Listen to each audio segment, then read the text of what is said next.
Look at my poor old overloaded AVX mount. See the number of counterweights. It's almost bending the counterweight shaft.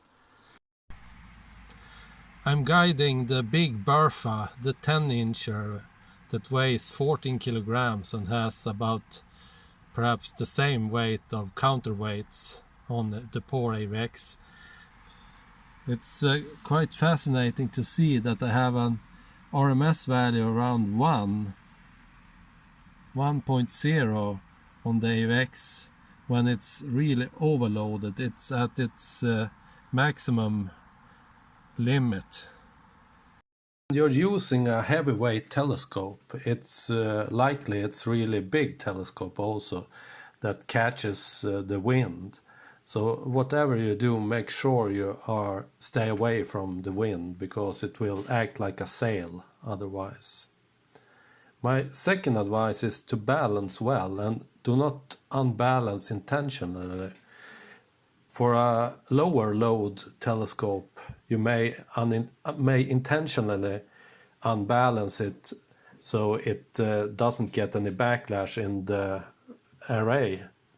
But for a heavy scope, that is really hard to unbalance just a notch and get that working. So I would recommend to balance very well and not unbalance it in neither array or deck.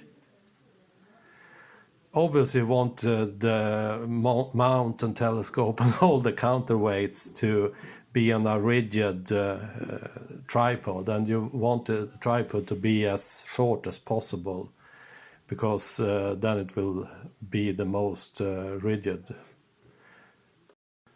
My fourth advice is regarding declination guiding. If you have a mount like the Celestron AVX, it will show a lot of backlash in declination.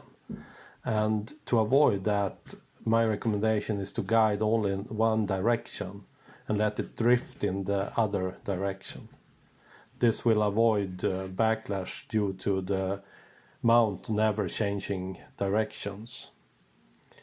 In array, I recommend using the PhD predictive PEC algorithm to handle the periodic error. It learns during a cycle, a warm gear cycle, and performs the correction afterwards. So it becomes better and better for every turn of the warm gear, which usually is around 8 minutes or something like that.